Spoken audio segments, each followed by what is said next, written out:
আসসালামু আলাইকুম পিএসএসসি 25 ব্যাচ। আজকে আমি তোমাদের সাথে আলোচনা করব যে সবচেয়ে কম জিপিএ নিয়ে তুমি কোন কোন বিশ্ববিদ্যালয়ে পরীক্ষা দিতে পারো, এবং তোমার যদি জিপিএ 6.50 এর মধ্যে থাকে অবশ্যই তুমি ভালো করে প্রিপারেশন নিয়ে যেকোনো একটা ইউনিভার্সিটিতে চান্স পাওয়ার যোগ্যতা অর্জন করো। আর হ্যাঁ, বসে না থেকে অবশ্যই কিন্তু তুমি ভালো করে প্রিপারেশন নাও। তোমার জিপিএ খারাপ এই ভেবে বসে না থেকে তুমি সামনের জন্য এগিয়ে যাও। তোমার এক বন্ধু হয়তো দেখবে যে ভালো জিপিএ পেয়েছে, তার ভালো জিপিএ পেয়েছে, কিন্তু সে যদি বিশ্ববিদ্যালয়ে চান্স না পায় তার মতো হতভাগা আর কেউ নেই। এবং তোমার আরেক বন্ধু দেখবে যে খারাপ জিপিএ নিয়ে সে বিশ্ববিদ্যালয়ে চান্স পেয়ে গিয়েছে।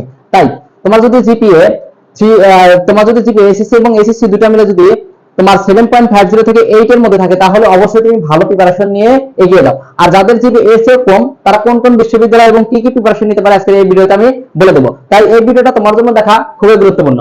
দেখো, তোমার যদি জিপিএ থাকে তোমার যদি জিপিএ থাকে 6 থেকে 7 এর মধ্যে 6 থেকে 7 এর মধ্যে তাহলে তুমি নার্সিং প্রিপারেশন নিতে পারো।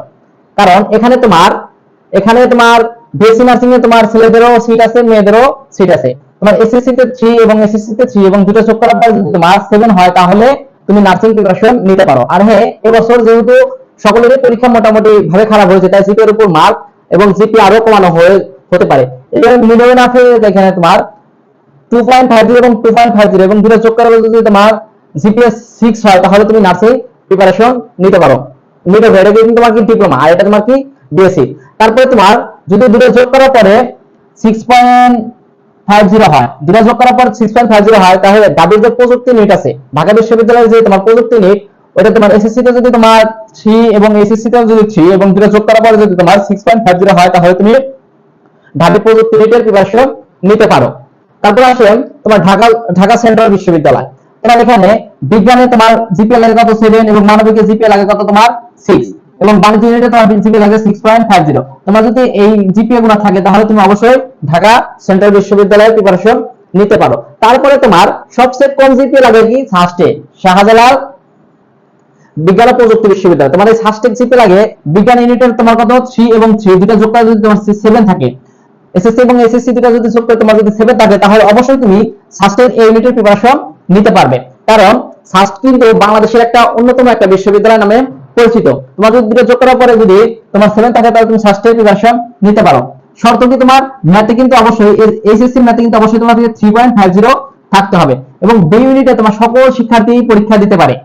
সাস্টের বি ইউনিটে সকল বিভাগের শিক্ষার্থী পরীক্ষা দিতে পারে। এখানে এসএসসি তে 3 এবং এসএসসি তে 3 এবং দুটো যোগ করার পরে যদি তোমার 6.50 হয় তাহলে তুমি বি ইউনিটের প্রিপারেশন নিতে পারো।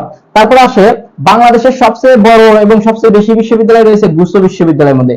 এখানে প্রায় 19টা বিশ্ববিদ্যালয় রয়েছে। এখানে সিটও প্রায় রয়েছে তোমার সকল বিভাগ মিলে প্রায় 18-19 হাজারের মতো সিট রয়েছে। এখানে বিজ্ঞানের জন্য তোমার 3.50 এবং 3.50 দুটোতে 3.50 এবং যোগ করার পরে যদি তোমার 7.50 হয় তাহলে তুমি বিজ্ঞানে এইখানে তোমার চান্স পাওয়ার সম্ভাবনা সবচেয়ে বেশি। এখানে তোমার চান্স পাওয়ার সম্ভাবনা সবচেয়ে বেশি। তোমার দুটো যোগ করার পরে যদি 7.50 হয় তাহলে তুমি অবশ্যই বিজ্ঞানের গুচ্ছ বিশ্ববিদ্যালয়ের জন্য প্রিপারেশন নেবে। আর হ্যাঁ, এবছর আশা করা যায় যে জিপিএ তোমার 7 এর মতো হতে পারে। জিপিএ কত দুটো যোগ করার পরে যদি জিপিএ 7 হয় তাহলে তুমি প্রিপারেশন অবশ্যই গুচ্ছের জন্য নিতে পারো। কারণ এবছর আমার মনে হচ্ছে যে জিপিএ কি কিছুটা কমিয়ে আনবে এবং মানবিকের স্টুডেন্ট হয়ে থাকো 3.30 তোমার 3 হয়ে যদি 6 হয় তাহলে তুমি মানবিক বিভাগের যে প্রিপারেশন নিতে পারো এবং বাণিজ্য বিভাগে বা ব্যবসায় শাখা বিভাগে তোমার এসএসসি তে 3 এবং এসএসসি তে 3 দুটো যোগ করে যদি তোমার 6.50 হয় তাহলে তুমি কি বাণিজ্য বিভাগে প্রিপারেশন নিতে পারো। তোমার গুচ্ছে কিন্তু সবচেয়ে বেশি সিট রয়েছে তোমার কি গুচ্ছ বিশ্ববিদ্যালয়। তাই অবশ্যই যাদের তোমার জিপিএ তোমার কত 7 থেকে তোমার 7.5 এর মধ্যে আছে, ঠিক আছে, তারা অবশ্যই সময়টা নষ্ট না করে, ঠিক আছে, আমার কথা শুনে অবশ্যই কিন্তু তোমরা এখানে প্রিপারেশন নিবে।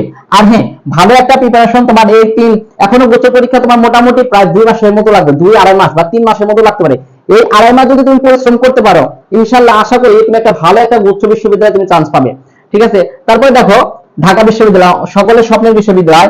এখানে দেখো সবচেয়ে কম জিপিএ লাগে তোমার এসএসসি তে 3.50 এবং এসএসসি তে 3.50 দুটো যদি যোগ করার পরে তোমার এইটা তাহলে তুমি ঢাকা বিশ্ববিদ্যালয়ে প্রিপারেশন নিতে পারো। এবং মানবিক বিভাগের হলে 3.3 যদি দুটো যোগ করে 6 হয় তাহলে তুমি মানবিক বিভাগের প্রিপারেশন নিতে পারো। তারপর বাণিজ্য বিভাগ 3.3 যোগ করার পরে যদি তোমার 6.50 হয় তাহলে তুমি কি ঢাকা বিশ্ববিদ্যালয়ে প্রিপারেশন নিতে পারো। এখানে আমি তোমাকে দেখালাম যে এবারে যাদের 6 থেকে 8 7 থেকে 8 এর মধ্যে জিপিএ আছে, 7 থেকে 8 এর মধ্যে যাদের এভারেজ জিপিএ আছে তারা অবশ্যই ঘরে বসে না থাকে, মন খারাপ না করে অবশ্যই তোমরা কি করবে, বিশ্ববিদ্যালয়ের প্রিপারেশন নিতে পারো এবং তুমি তোমার পরিবেশের আশেপাশের সকল মানুষকে দেখিয়ে দিতে পারো যে তোমার জিপিএ সকল কিছু নির্ধারিত করে না। হ্যাঁ, তোমার যদি ভালো প্রিপারেশন থাকে অবশ্যই তুমি কি ভালো জায়গায় চান্স পাবে। আর হ্যাঁ, ভিডিওটা যদি ভালো লাগে অবশ্যই একটা লাইক এবং সাবস্ক্রাইব করবে। আসসালামু আলাইকুম, ধন্যবাদ।